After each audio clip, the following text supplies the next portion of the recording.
This training video on Curricular Practical Training, CPT, is brought to you by the Office of Global Engagement at Utah State University. We would like you to follow along with the website on the screen. Let's get started. Hi, so what is CPT? Is this something helpful to me? Well, CPT means Curricular Practical Training. It's a work experience, specifically an internship tied to academics for which you will be paid. The experience must be in your major field of study. Now, such an experience also must be inside your curriculum.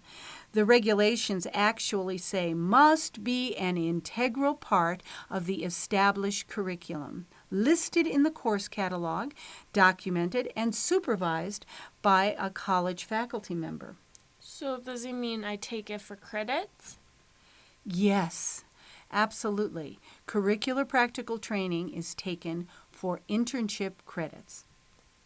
Do you think I can do CPT? Well, let's see if you're eligible. The student is currently valid in F1 status. Does that sound like you? Yes. And you have to be at a CVIS-approved college, which Utah State University is. Oh. The student cannot be in ELE, or English Language Training Program. Are you currently in an intensive English language program? No, I'm not. I have finished it. Okay, great. Also, the student has to be enrolled on a full-time basis for at least 2 semesters. So, have you been here at least 9 months or 2 semesters? I think so. And full-time means I'm a bachelor student and I take 12 or more credits, right? That is exactly right. Okay, then I think I'm good. Great. The student will continue to be enrolled for a full course of study during the CPT. So, counting the internship credits, I should have 12 or more credits. Yes. So, for instance, if you are taking a part-time CPT work experience, then we would expect that you would take the rest of those 12 credits just sitting in the seats in a regular classroom with a professor in the classroom. Okay, understood. The training must be an integral part of an established curriculum.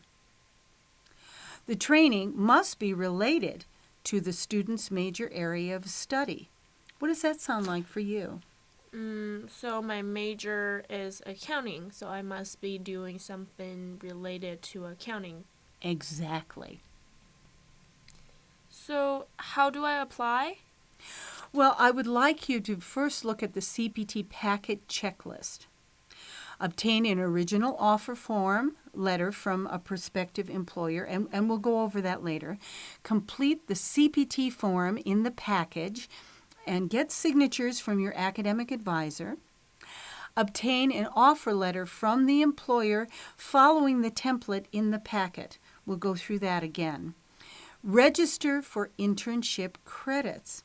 And depending on your department, depending on your level of education, you will sign up for internship class. Sometimes for undergraduates, it's $42.50, but sometimes for graduate business majors like yourself, it might be $52.50. I have some doctoral students that have to sign up for $62.50, but it is an actual established class that is in our college catalog. I can just ask my academic advisor about it, right? That's what I would do. Make an appointment with your immigration advisor in the Office of Global Engagement, and then bring all of your immigration documents as usual. Do you know what those are? I just go check the checklist, right? That would be good. And I have to bring all of the documents on the checklist before I can go and make an appointment. Yes, please do that. That would be excellent. And please complete everything in the CPT packet.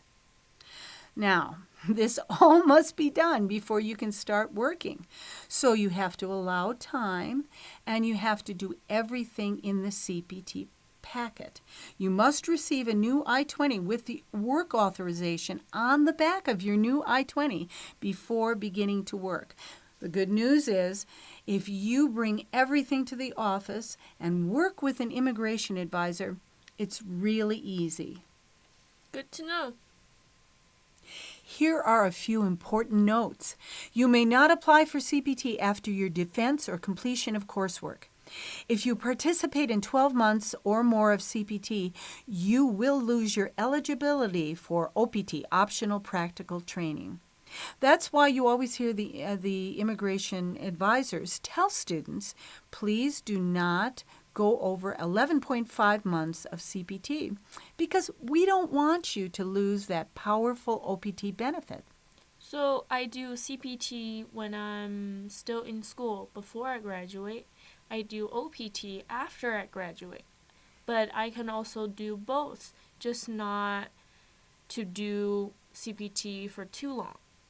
That's basically correct, yes. And remember, it is your responsibility to comply with all immigration regulations which apply to F1 students.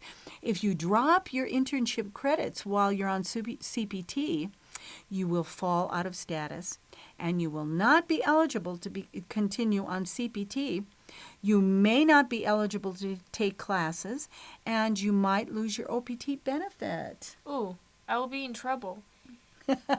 Remember, we're here to help you stay in status. So I would just check with you every now and then, huh? That's the plan. I really, really need help filling out this CPT training form. Can you help? Of course. Let's look at the curricular practical training form. It's in the packet. All right, so at the beginning of the form, please fill out the date, your name. We have to know that you're in a certain department, so is a student in the department of, is participating in the internship training. Now, this is important. We need the beginning date that you will be on the job and the ending date. And here's something else. The beginning date should be after the start of school on any given semester. Like this fall semester will start August 26th. So beginning on August 26th and then ending on, and it needs to be within the last date of that semester. So perhaps ending on December 18th and the year. So is this from my program or from my employer? This is actually an internal form. That's a good question that we keep in the office. We have your internship or your academic advisor sign this. We just want to make sure that this internship fits the requirements of your program of study. All right? So, for instance, we ask you to be registered for a certain number of credits and the actual course number. Please put that in. Then we will ask you, is this part-time? Will you be working 20 hours or less a week? Or is it full-time? Will you be working 21 hours or more a week? Is it required for your course of study, or is it elective? All right? Okay, and for those questions, I can ask my academic advisor. Yes.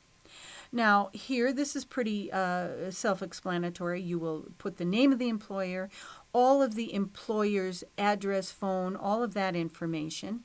And this is very important because here is where we assess whether or not the CPT is part of the integral part of your program of study. So you would briefly describe it. So you're an accounting major, so perhaps you would have my curricular practical training will be part-time, working under a certified CPT as a certified accountant as a intern accountant, something like that. And then you would ask your academic advisor, or some of the departments actually have internship advisors, and you would get that signature. Now we're all ready to bring this to your appointment. The sample employer letter in this packet is really quite important to your application. Let's take a look at it. Oh, I already got an email from my employer saying I got the job. Does that count? Can I use that? Well, we would really like something a little bit more official. So, for example, we would like this letter to be on company letterhead stationery. We'd like a date so that we know that it's a current offer.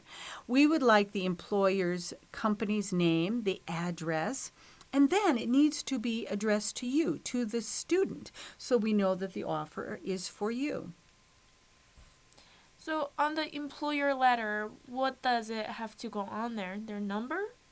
Well, we want some specific information, so let's go over that. For instance, we would like in the body of the letter the company name, the job title, the beginning and ending dates of the CPT so that we can see that it fits within that semester that you will have the job. We also would like a brief description of the job so we can see that it fits your major. Okay. My major is accounting.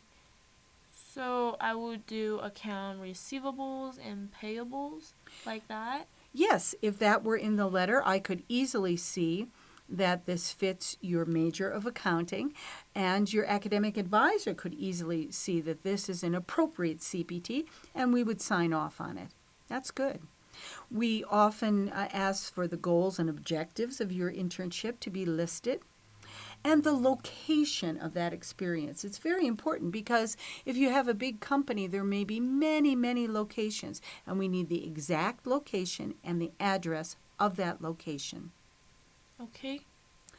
We recognize that we also would like in this letter that the employer understands that your CPT will be perhaps part-time. That means you're only working 20 hours or less a week, or that your CPT should be full-time and that the employer understands they can't work you more than 40 hours a week.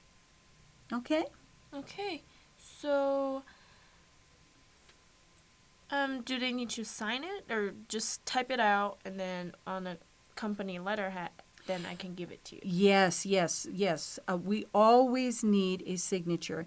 And we prefer that the signature and the name, the title of your supervisory manager be on the letter. And we like it to be in blue pen just so that we can identify this letter as an original. Okay. Is that it? That's it. Oh, that's not too difficult. Can I give this template to my employer so they can follow what information needs to go on the employer letter? Yes, that's why we've given a template. We want to make it easy and fast, but also accurate with all the information we need. Thank you very much for watching this CPT video. If you have further questions, please contact an immigration advisor at the Office of Global Engagement. And we would also like you to attend our live workshops on curricular practical training, which are given every semester.